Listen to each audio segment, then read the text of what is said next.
Assalamualaikum warahmatullahi wabarakatuh. Perkenalkan, nama saya Alvin Andriansah. Saya berasal dari Prodi Teknik Informatika kelas A semester 3. Di sini saya akan menjelaskan tentang pendahuluan mata kuliah jaringan komputer dasar. Kita akan mulai dari bab 1.1, jaringan mempengaruhi kita. Di antara semua hal penting bagi eksistensi manusia, kebutuhan untuk berinteraksi dengan orang lain berada tepat di bawah kebutuhan kita untuk mempertahankan hidup. Komunikasi hampir sama pentingnya bagi kita seperti ketergantungan kita pada udara, air, makanan, dan tempat tinggal. Di dunia saat ini, melalui penggunaan jaringan, kita terhubung seperti yang belum pernah terjadi sebelumnya. Orang-orang yang memiliki ide dan berkomunikasi secara instan dengan orang lain untuk mewujudkan ide-ide tersebut. Berita, peristiwa, dan penemuan diketahui di seluruh dunia dalam hitungan detik. Orang-orang bahkan dapat terhubung dan bermain game dengan teman-temannya yang terpisah oleh lautan dan benua. Lanjut di 1.1.2. Cisco Academy telah berupaya mencapai tujuan mendidik dan membangun keterampilan generasi mendatang yang dibutuhkan untuk ekonomi digital. Next di poin 1.1.3. Tidak ada batasan. Kemajuan dalam teknologi jaringan kemungkinan merupakan perubahan yang paling signifikan di dunia saat ini. Kemajuan tersebut membantu menciptakan dunia di mana batas-batas negara, jarak geografis, dan keterbatasan fisik menjadi kurang relevan, sehingga hambatan yang muncul semakin berkurang. Internet telah mengubah cara kita berinteraksi secara sosial, komersial, politik, dan pribadi. Sifat komunikasi yang langsung melalui internet mendorong terciptanya komunitas global.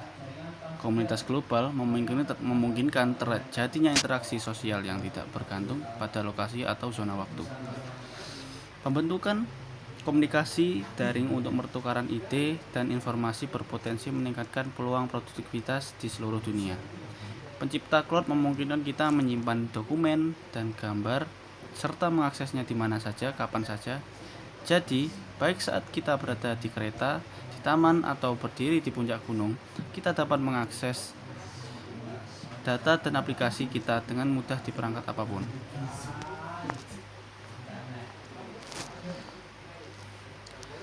Lanjut di bab 1.2, network komponen.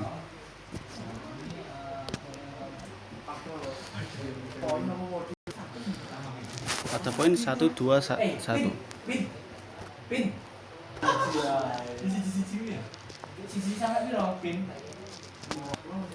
Lanjut ke poin 1.2.1, peran rumah tangga.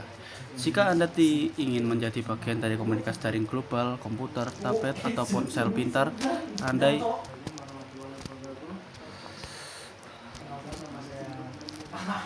Jika Anda ingin menjadi bagian dari komunitas daring global, komputer, tablet, atau ponsel pintar, Anda harus terhubung ke jaringan terlebih dahulu.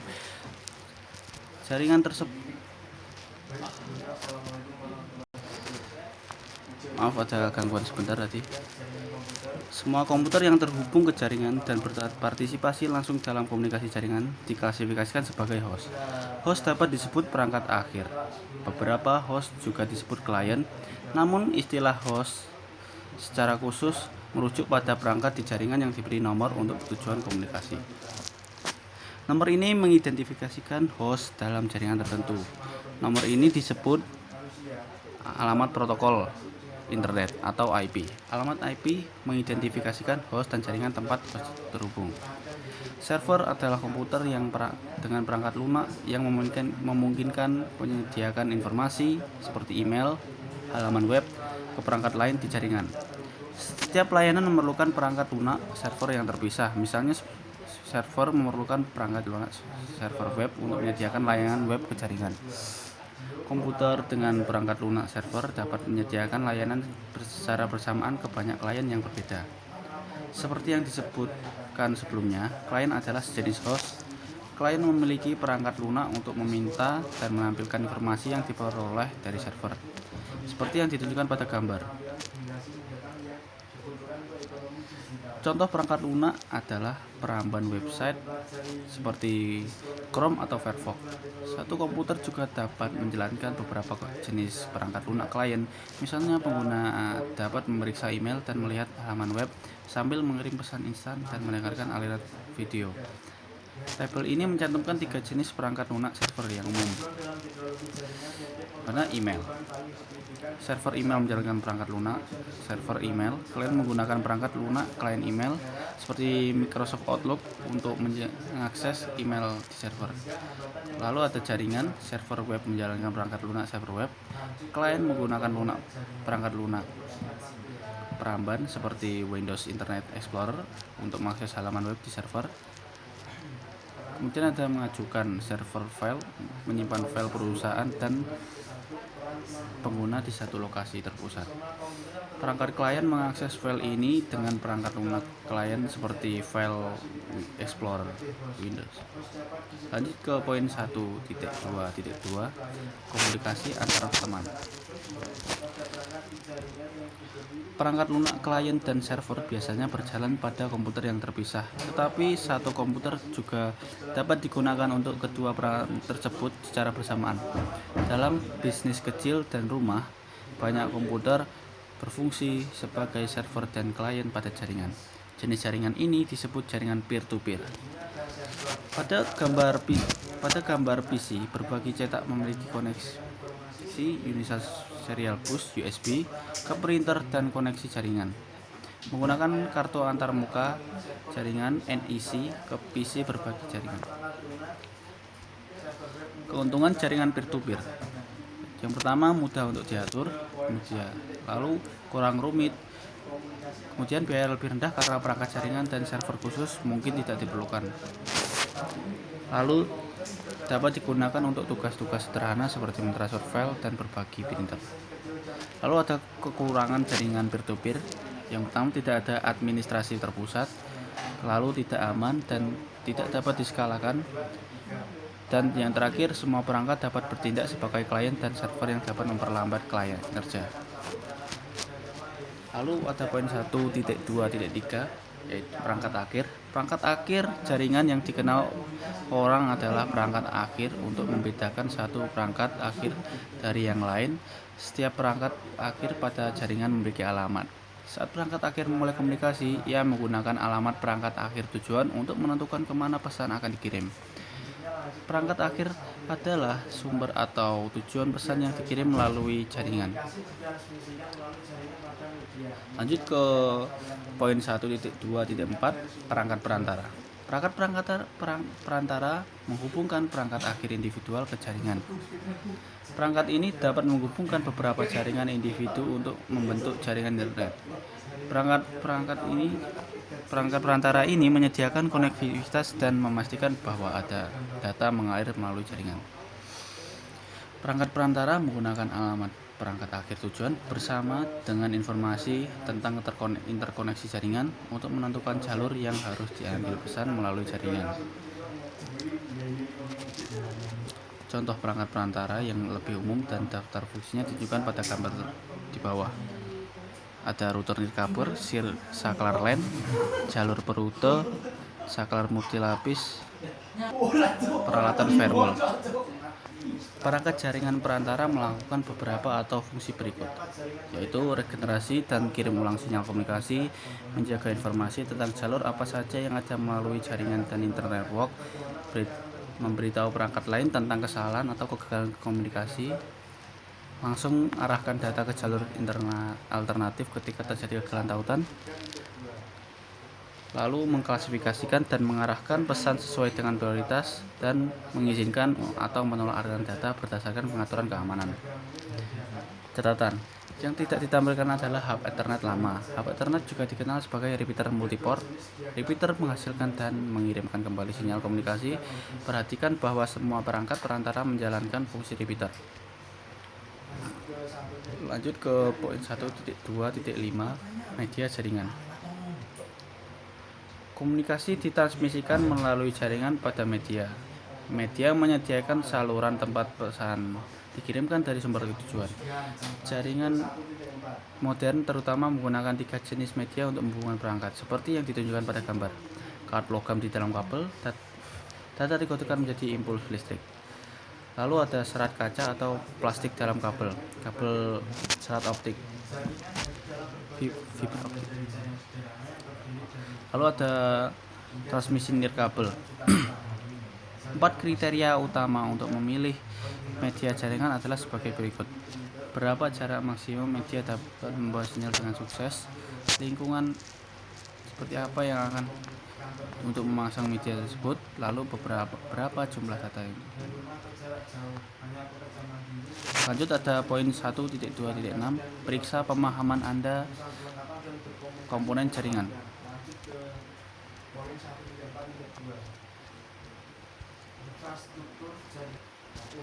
Next ke bab 1.3, representasi dan topologi jaringan. Representasi jaringan. Arsitek dan administrator jaringan harus dapat menunjukkan seperti apa jaringan mereka nantinya. Mereka harus dapat melihat dengan mudah komponen mana yang terhubung ke komponen lain, di mana mereka akan ditempatkan, dan bagaimana mereka akan terhubung. Diagram jaringan seringkali menggunakan simbol seperti yang ditunjukkan pada gambar di bawah untuk mewakili berbagai perangkat dan koneksi yang membentuk jaringan.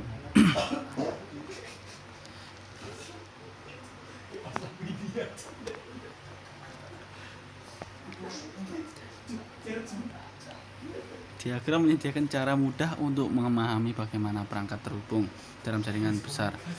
Jenis gambaran jaringan ini dikenal sebagai diagram topologi. Kemampuan untuk menganalisis representasi logis dari komponen jaringan fisik sangat penting untuk dapat memvisualisasikan organisasi dan operasi jaringan. Selain representasi ini, terminologi khusus digunakan untuk menggambarkan bagaimana masing-masing perangkat dan media ini terhubung satu sama lain. 1. Ada kartu antarmuka jaringan (NIC). 2. Ada port fisik berupa konektor atau outlet pada perangkat jaringan, tempat media terhubung ke perangkat akhir atau perangkat jaringan lainnya. Lalu ada antarmuka, port khusus pada perangkat jaringan yang terhubung ke jaringan individual. Karena router menghubungkan jaringan port pada router tersebut sebagai antarmuka jaringan. Lalu lanjut di bab poin 1.3.2, diagram topologi. Diagram topologi merupakan dokumentasi wajib bagi siapapun yang bekerja dengan jaringan diagram ini. Diagram ini menyediakan peta visual tentang bagaimana jaringan terhubung. Ada 2 jenis diagram topologi, yaitu fisik dan logis. Diagram topologi fisik. Diagram topologi fisik menggambarkan lokasi fisik pertama, perantara, dan pemasangan kabel seperti yang ditunjukkan pada gambar di bawah. Anda dapat melihat bahwa ruangan tempat perangkat ini diberi label dan topologi fisik. Lanjut ke diagram topologi logika. Diagram topologi logika menggambarkan perangkat, port, dan skema pengalaman jaringan seperti yang ditunjukkan pada gambar. Anda dapat melihat perangkat ujung mana yang terhubung ke perangkat perantara mana dan media apa yang digunakan. Topologi yang ditunjukkan dalam diagram fisik dan logis sesuai dengan tingkat pemahaman Anda pada tahap ini dalam kursus. Cari di internet untuk diagram topologi jaringan untuk melihat beberapa contoh yang lebih kompleks. Jika Anda menambahkan kata Cisco ke frasa pencarian Anda akan menemukan banyak topologi menggunakan ikon yang mirip dengan apa yang Anda telah lihat dalam gambar ini. Lanjut ke poin 1.3.3, periksa pemahaman. Ini merupakan soal yang harus diisi oleh mahasiswa.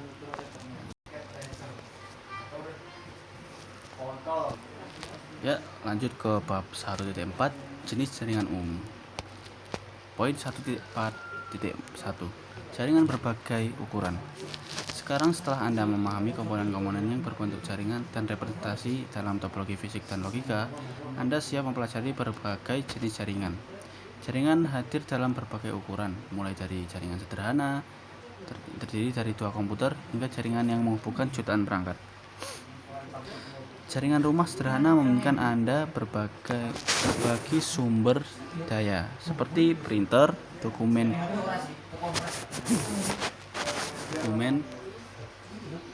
gambar, dan musik di antara berbagai perangkat akhir lokal. Jaringan kantor kecil dan kantor rumah memungkinkan orang bekerja dari rumah atau kantor jarak jauh.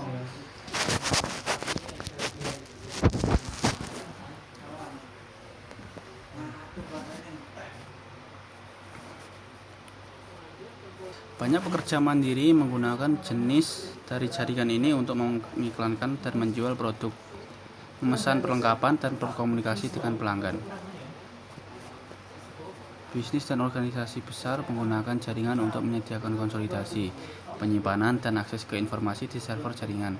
Jaringan menyediakan email, pesan instan, dan kolaborasi antara karyawan. Banyak organisasi yang menggunakan koneksi jaringan mereka ke internet untuk menyediakan produk dan layanan kepada pelanggan. Internet merupakan jaringan terbesar yang ada, bahkan internet berarti jaringan dari jaringan. Internet merupakan kumpulan jaringan pribadi dan publik yang saling terhubung. Di bisnis kecil dan rumah, banyak komputer berfungsi sebagai server dan klien pada jaringan. Jenis jaringan ini disebut jaringan peer-to-peer. Lanjut ke poin 1.4.2, LAN dan WAN. Infrastruktur jaringan sangat bervariasi dalam hal ukuran area yang dicakup, jumlah pengguna yang terhubung, jumlah dan jenis layanan yang tersedia, dan area tanggung jawab. Dua jenis infrastruktur jaringan yang paling umum adalah jaringan area lokal WAN dan jaringan wide area network. LAN adalah infrastruktur jaringan yang menyediakan akses ke pengguna dan perangkat akhir di area geografis yang kecil, dan biasanya digunakan di departemen dalam perusahaan, rumah, dan jaringan bisnis kecil. WAN adalah infrastruktur jaringan yang menyediakan akses ke jaringan lain di area geografis yang luas, dan biasanya dimiliki dan dikelola oleh perusahaan besar atau penyedia layanan telekomunikasi. Gambar tersebut menunjukkan LAN yang terhubung ke WAN. Lalu jaringan area lokal atau local area network. LAN adalah infrastruktur jaringan yang mencakup wilayah geografis yang kecil. LAN memiliki karakteristik khusus. LAN menghubungkan perangkat akhir di area terbatas seperti rumah, sekolah, gedung kantor, atau kampus. LAN biasanya dikelola oleh satu organisasi atau individu. Kontrol administratif diberlakukan di tingkat jaringan dan mengatur kebijakan keamanan dan kontrol akses. LAN menyediakan bandwidth berkecepatan tinggi ke perangkat ujung internal dan perangkat perantara, seperti yang ditunjukkan pada gambar berikut.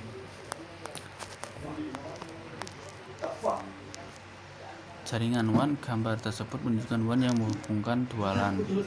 WAN adalah infrastruktur jaringan yang mencakup wilayah geografis yang luas. Lalu WAN memiliki karakteristik khusus. WAN menghubungkan LAN di wilayah geografis yang luas seperti antar kota, negara bagian, provinsi, negara benua, atau benua. Lalu WAN biasanya dikelola oleh beberapa penyedia layanan, dan WAN biasanya menyediakan sambungan berkecepatan lebih lambat antar LAN. Lanjut ke poin 1.4.3, internet. Internet adalah kumpulan jaringan yang saling terhubung di seluruh dunia. Internet work atau singkatnya internet. Gambar tersebut menunjukkan salah satu cara untuk melihat internet sebagai kumpulan LAN dan WAN yang saling terhubung.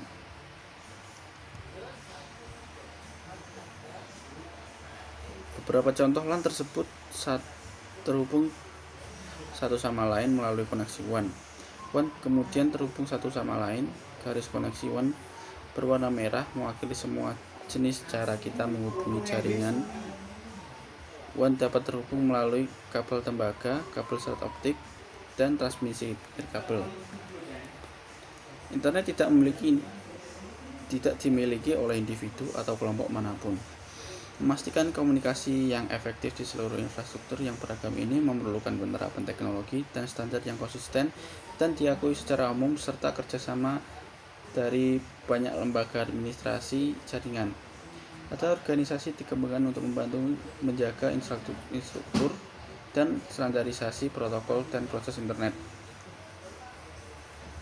Organisasi ini meliputi Internet Engineering Task Force atau IETF, Internet Corporation for Assigned Name and Number, dan Internet Architecture Board, ditambah banyak lainnya.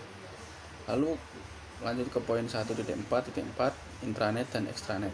Ada dua istilah yang lain yang mirip dengan istilah internet, intranet dan extranet. Intranet adalah istilah yang sering digunakan untuk merujuk pada koneksi privat LAN dan WAN milik suatu organisasi. Intranet dirancang agar hanya dapat diakses oleh anggota organisasi, karyawan, atau orang lain yang memiliki otorisasi. Suatu organisasi dapat menggunakan extranet untuk menyediakan akses yang aman dan terjamin bagi individu yang bekerja untuk organisasi lain tetapi memerlukan akses ke data organisasi tersebut. Berikut adalah beberapa contoh extranet. Perusahaan yang menyediakan akses ke pemasok dan kontraktor luar, sebuah rumah sakit yang menyediakan sistem pemesanan bagi dokter sehingga mereka dapat membuat janji temu untuk pasien mereka, kantor pendidikan setempat yang menyediakan informasi, anggaran, dan personal kepada sekolah-sekolah di distriknya. Gambar tersebut mengilustrasikan tingkat akses yang dimiliki berbagai kelompok terhadap intranet perusahaan, extranet perusahaan, dan internet. Berikut adalah gambarnya. Lanjut ke poin 1.4.5, periksa pemahaman Anda, jenis jaringan umum. Periksa pemahaman Anda tentang jenis jaringan umum dengan memiliki jawaban berikut. Ini adalah soal yang harus diisi oleh mahasiswa. Berikut lanjut ke bab 1.5, koneksi internet. Pada poin 1.5.1, teknologi akses internet. Nah, sekarang Anda sudah memiliki pemahaman dasar tentang apa yang membentuk jaringan dan berbagai jenis jaringan. Namun, bagaimana cara menghubungkan pengguna dan organisasi ke internet? Seperti yang mungkin sudah Anda duga, ada banyak cara untuk melakukannya. Pengguna rumah, pekerja jarak jauh, dan kantor kecil biasanya memerlukan koneksi ke ISP untuk mengakses internet. ISP adalah Internet Service Provider. Pilihan koneksi yang sangat bervariasi antara ISP dan lokasi geografis. Namun pilihan yang populer mulai kabel pita lebar, jalur pelanggan digital pita lebar atau DSL, one near kabel, dan layanan seluler. Organisasi biasanya memerlukan akses ke situs perusahaan lain selain internet. Koneksi cepat diperlukan untuk mendukung layanan bisnis termasuk telepon IP, konferensi video, dan penyimpanan pusat data. SP menawarkan interkoneksi kelas bisnis. Layanan kelas bisnis yang populer meliputi DSL bisnis, jalur sewa, dan metro internet. Di poin 1.5.2, koneksi internet rumah dan kantor kecil. Gambar berikut mengilustrasikan opsi koneksi umum untuk pengguna kantor kecil dan kantor rumah. Kabel biasanya ditawarkan oleh penyedia layanan televisi kabel. Sinyal data internet ditransmisikan melalui kabel yang sama dengan yang digunakan untuk menyediakan televisi kabel. Kabel ini menyediakan bandwidth tinggi, ketersediaan tinggi, dan koneksi internet yang selalu aktif. Lalu DSL Digital Subscriber Line juga menyediakan bandwidth tinggi, ketersediaan tinggi, dan koneksi internet yang selalu aktif. DSL berjalan melalui saluran telepon secara umum. Pengguna kantor kecil dan kantor rumah terhubung menggunakan asymmetrical DSL.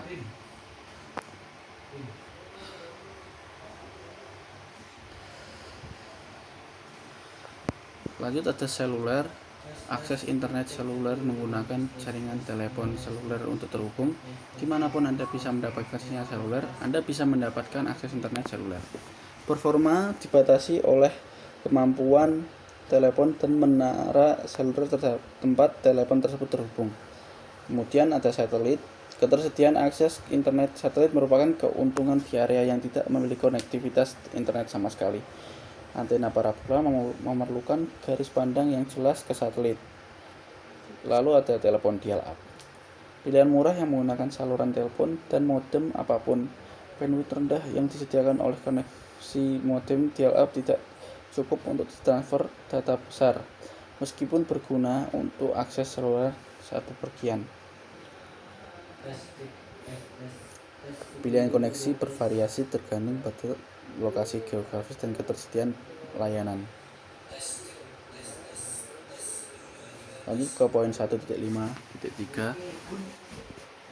koneksi internet bisnis. Pilihan koneksi korporat berbeda dengan pilihan pengguna rumahan. Bisnis mungkin memerlukan bandwidth yang lebih tinggi, bandwidth khusus, dan layanan terkelola. Pilihan koneksi yang tersedia berbeda-beda, bergantung pada jenis penyedia layanan yang berlokasi di dekatnya. Gambaran berikut mengilustrasikan pilihan koneksi umum untuk bisnis.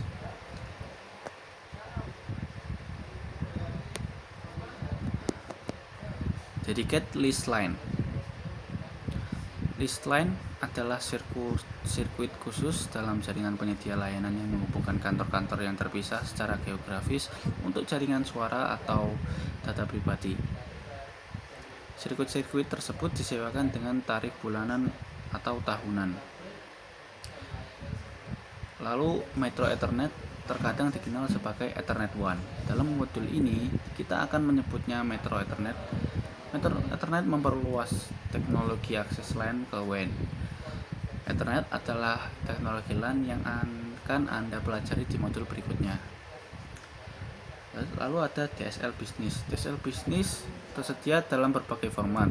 Pilihan yang populer adalah Symmetric Digital Subscriber Line yang mirip dengan versi DSL konsumen, tetapi menyediakan unggahan dan unduhan pada kecepatan tinggi yang sama.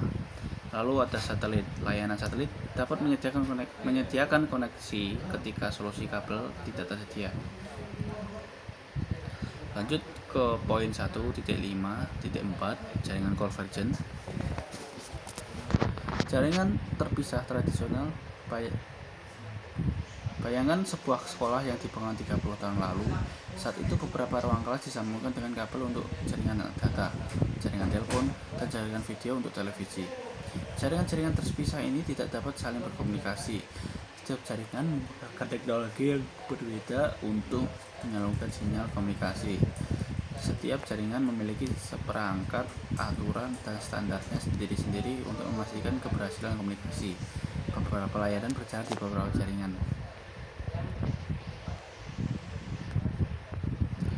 Jaringan convergent. Saat ini jaringan data, telepon, dan video yang terpisah saling menyatu. Tidak seperti jaringan khusus, jaringan convergent mampu menyalurkan data suara dan video di antara berbagai jenis perangkat melalui infrastruktur jaringan yang sama. Infrastruktur jaringan ini menggunakan serangkaian aturan perjanjian dan standar implementasi yang sama. Jaringan data convergent membawa berbagai layanan pada satu jaringan.